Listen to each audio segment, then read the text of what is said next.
Welcome, everyone. We're just opening the webinar up now. We understand about 50 people have signed up, so we're just going to give it a minute to make sure that everyone who wants to listen and participate has the chance and doesn't miss any of this very pertinent information.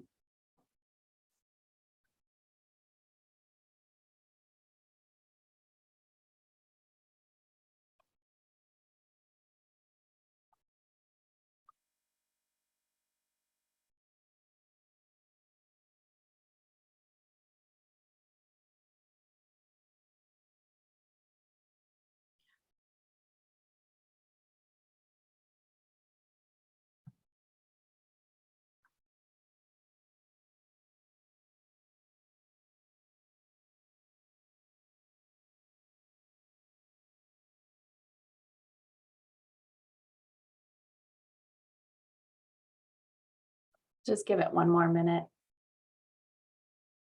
Looks like more people are joining. Great.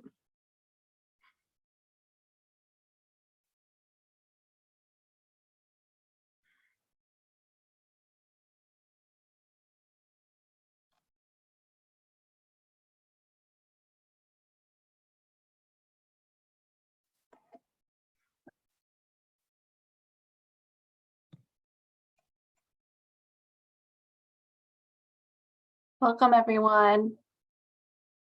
We're going to get started in just a minute. We've had a lot of interest in this webinar, so I want to make sure everyone who wants to listen is able to attend. So I'm going to give it about 30 more seconds and then we'll get started.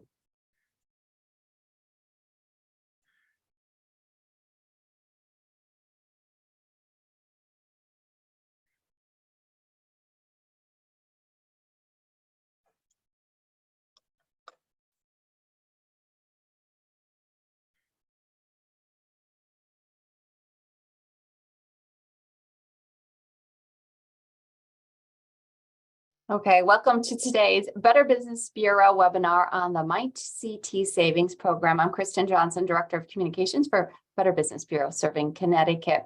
Now, due to the large amount of interest that we had on this topic last year, we decided to do a refresher. Although the initial deadlines have passed, you still have until August 31st to take action and register your company for the MyCTSavings program. The state of Connecticut once estimated that more than 500,000 workers in our state did not have access to employer-sponsored retirement plans. Legislation dating back to 2016 changed that, requiring businesses with 5 or more employees to offer them an option. The program MyCTSavings was rolled out last year to help employees easily and automatically save for retirement. Today, State MyCTSavings Director Jessica Muirhead will explain how the program works, the potential benefits to your business and your employees, and the requirements of state law. She'll be joined by Lisa Kidder, the Strategic Communications Manager for the MyCTSavings Retirement Program in the Office of the State Comptroller. Kidder joined the program in January to increase outreach to the business community for the state facilitated auto IRA program. If you could just put any questions that you have in the chat, Lisa and Jessica will be sure to answer them at the end of our program. That does it for me. Jessica and Lisa, take it away. Great. Thank you, Kristen, and thank you so much to the Better Business Bureau for providing us with an opportunity to talk with you about MyCTSavings again today. The Better Business Bureau was one of the first webinars that we held after the launch of the program last year in April of 2022, and we're really happy to be back and refresh everyone's memories about the progress of this program and continue to do outreach about the law and the requirements.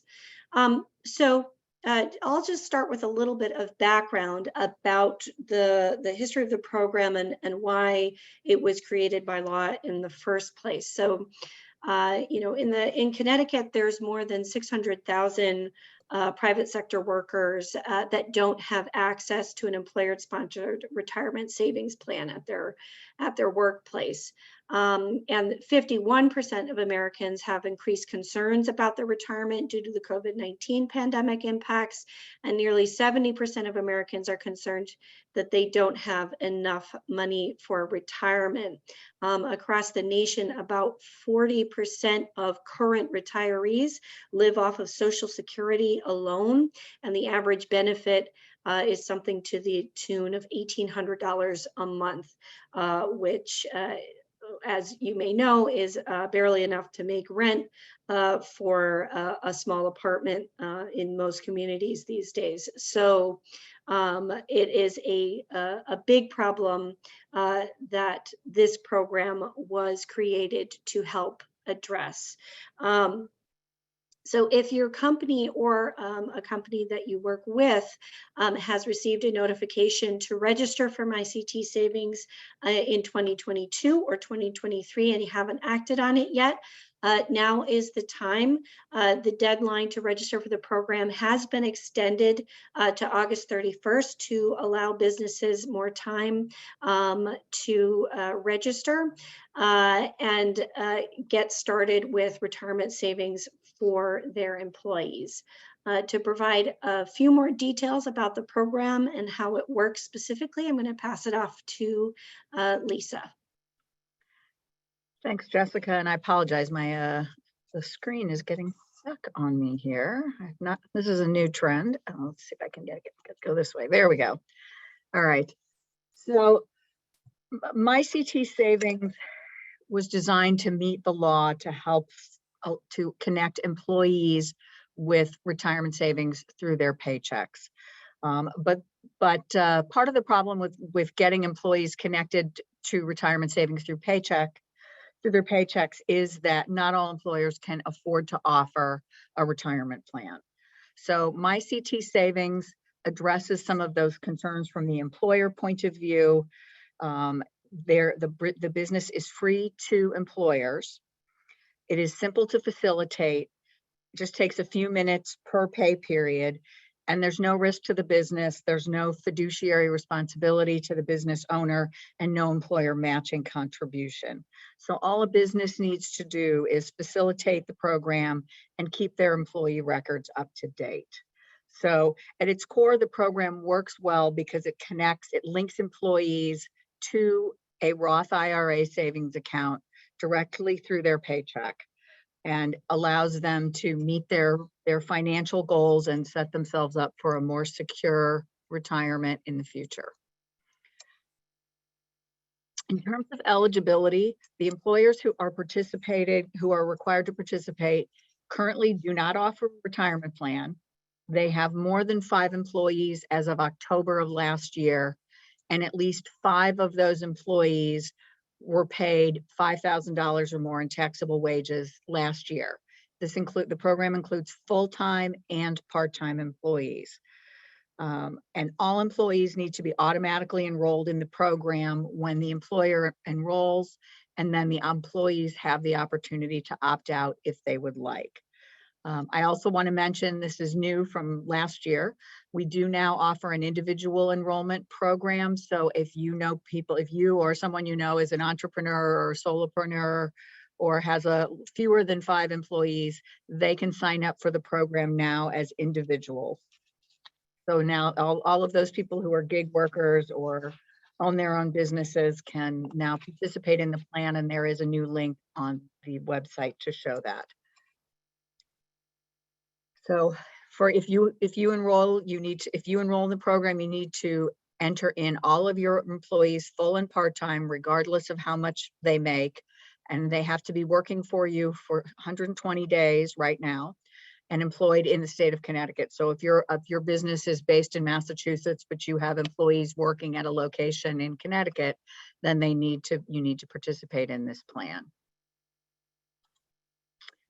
So it's very simple to sign up. As we said, this is the home page of the MyCTSavings. And as you'll see right down here at the bottom, says register your business.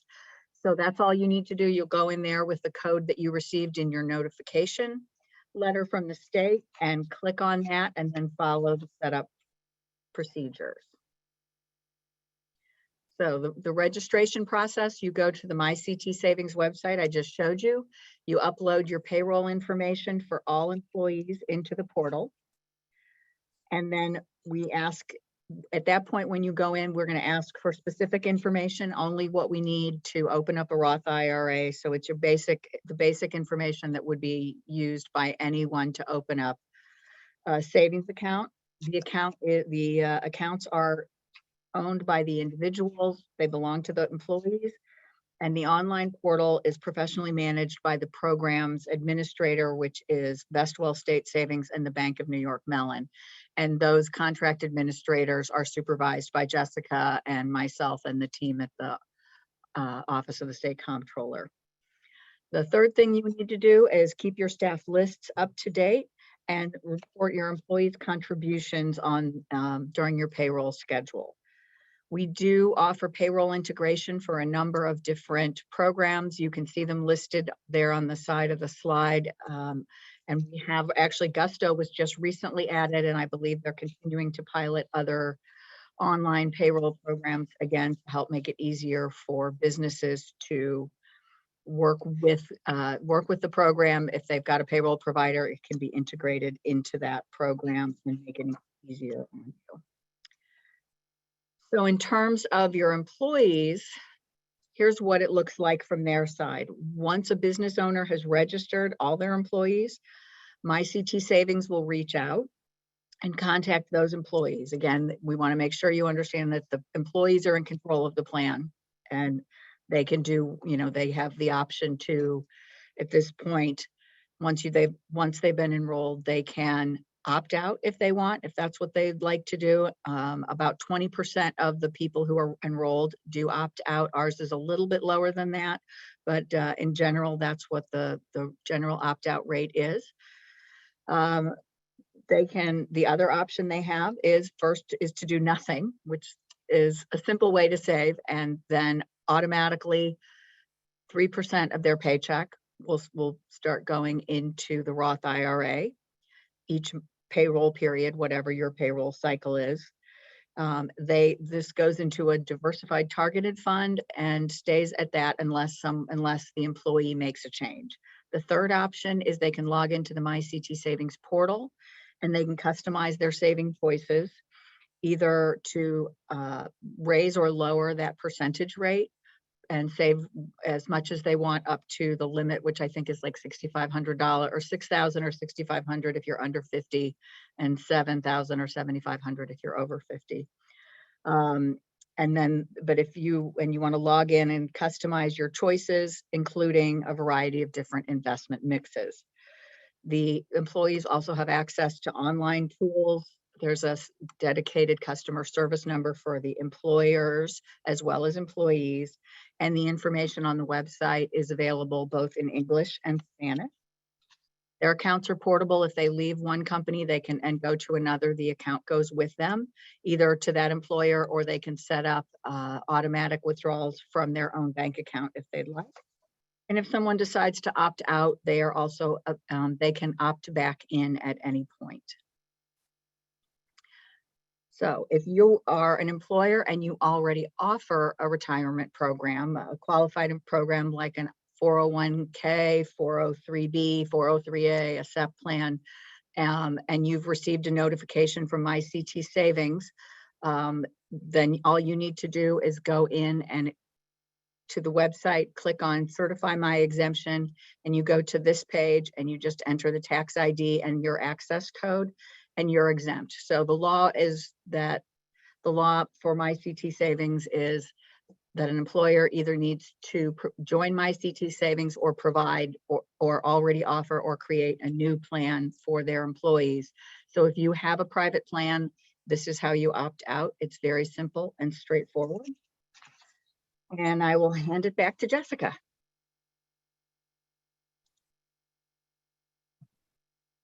Okay, so if you have not received or think you may not have received an access code or a communication from our program, you can call our customer service center to retrieve it over the phone on the number that's indicated on the screen. And if you are a qualifying business, that has not does not have a retirement plan, and you did not receive a program communication, yet you can also call the customer service center to retrieve a code at any time, and we can generate one for you. In addition, if you do have a retirement plan and have not received a program communication, then it is likely that we have pre-exempted you from the program using the federal form 5500, which is a form that you fill out when you have a qualifying retirement plan, such as a 401k. Those lists, however, I will say, are not always up to date. So we do the best we can to prevent unnecessary communications to whom this program does not apply. But you may receive a communication from us. If you're not sure, just give us a call and we'll be happy to help you over the phone. So in terms of our progress since we last caught up with the Better Business Bureau last year, we're watching our numbers closely. We have over 4,200 businesses now enrolled in the program with over 14,000 employees, and the assets are over 5.3 million as of this month. That most of that growth coming in just the last couple of months, and we will expect to see that continue to grow as the program reaches maturity. So this is all great progress, but complying with the program is a part of state law, and so we ask that your businesses will sign up if you qualify, or to offer another qualified retirement plan from the private sector that you could create with a private financial advisor if that's what you prefer, and then just to help spread the word about this program to other business owners in your network. What we're hoping is to sort of make this a well-known part of doing business in Connecticut, and just a standard part of doing business. So whether you received your notice last month or last year, businesses can sign up at any time to begin to provide retirement access to your employees, so that the employees can start saving for tomorrow as soon as possible. We're here to help, and our phone lines are open. You can contact us for more resources or information at the number on the screen, or visit MyCTSavings.com to learn more. There is two sections of the website, an employer and an employee section of the website, and a pretty thorough frequently asked questions and a tutorial database that will show you all of the different steps on what to do next for the program. So I thank you for joining us today and for your interest in MyCTSavings. We'll be happy to take any further questions you may have. And we do have a few questions that have come in. The first one is, my employees have all opted out, but I keep getting contribution notices 0 to 3% and 3% to 0. Okay, so the employees have, I'm trying to understand the question. The employees have all opted out, but he's getting contribution notices that the employees have changed their contribution, because an employee can opt back into the program at any time. So if they increase it to 3%, then that you would begin to make those contributions.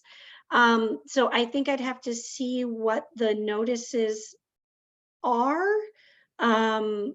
before I can answer that one thoroughly. So if you're continuing to get contribution notices or reminders to submit contributions, but everyone's contribution rate is 0% or opted out, then no action would need to be taken. But if an employee was opted out and then opts back in, then you would need to begin the contributions for that pay cycle. So I think I just need a little bit more detail to answer that fully.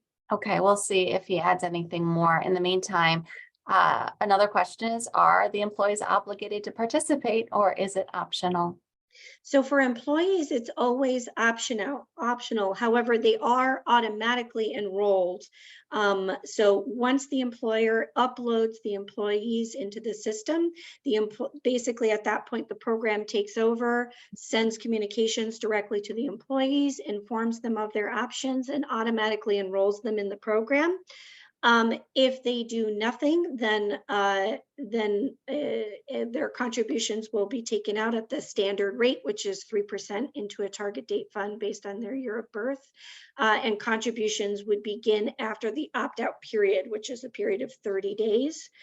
In addition, there's an additional 60-day period after that first 30 days where any contributions are held essentially in a stable value fund, just in case they change their mind after that first 30 days.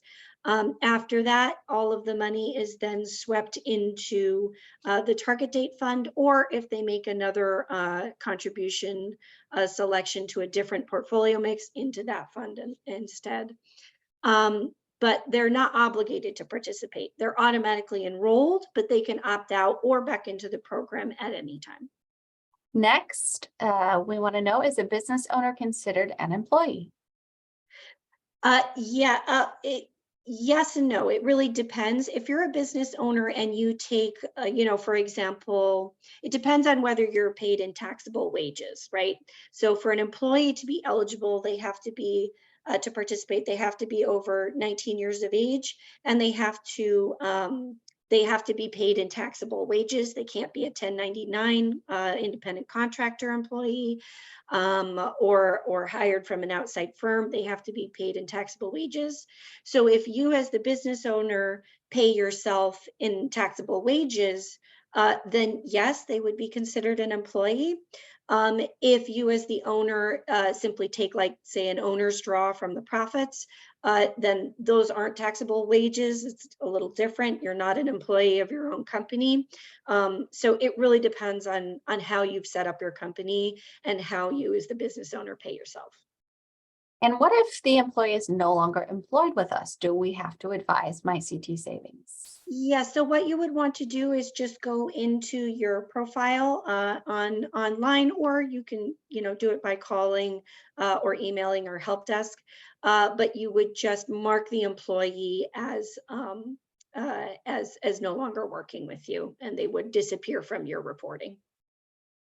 Well, Jessica and Lisa, those look to be the only questions that we have. What a difference a year makes. I think we had a lot more questions a year ago. So obviously the word has gotten out and people are beginning to understand the program. So that's a good sign.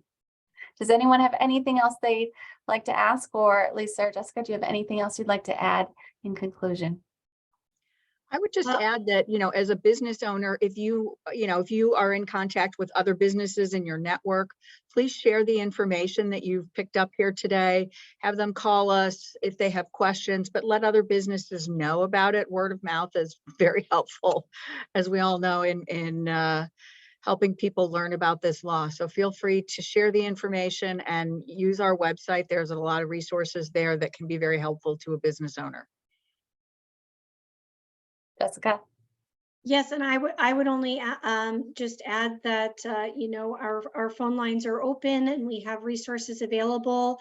We do appreciate feedback from our businesses, and we have made tweaks to our website and other elements of the program based on the feedback from businesses. So we definitely welcome any questions that you may have, and we're happy to clarify for you.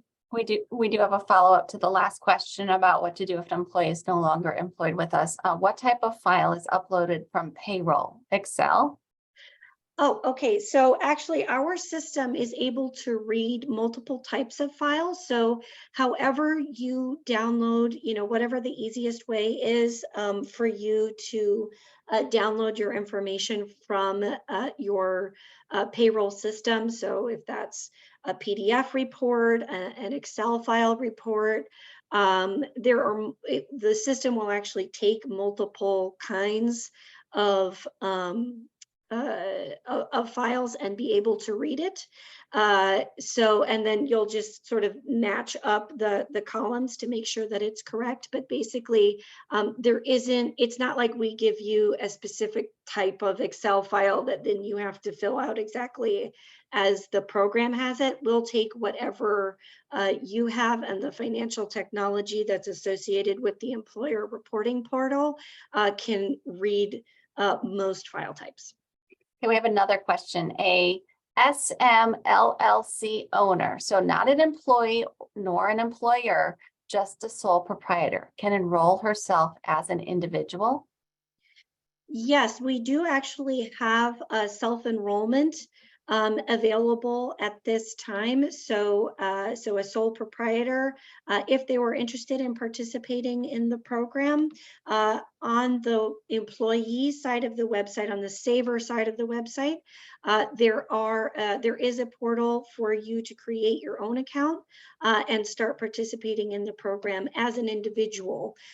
This is also potentially as an option for those who may have 1099 employees who, work for them but aren't directly employed by the company, who are interested in participating in the program. You could also direct them towards the self-enrollment process, and that's on the savers side of the MyCTSavings website. Great. I think that's the last question. So we'll conclude today's presentation. The slides will be emailed, and you can watch this recording on Better Business Bureau Serving Connecticut's YouTube channel. We'll also email you a link of the recording and have it on our website, which is bbb.org/CT. You can also find a list of our upcoming webinars and events and sign up for those as well there. I put links to both of those. That was a question that came in right away. Where can we get the slides? So I put that answer in the chat already. And also, if you're an accredited business, make sure you check the accredited business portal. There you can learn more about other benefits of your BBB accreditation. You can learn about new programs, opportunities, and much more there. Jessica and Lisa, thank you so much for taking time out of your busy schedules today to refresh us on this important program. And thank you to the businesses too for showing your commitment to your employees by attending today's webinar. Everyone have a great day. Thank you so much. Thank you.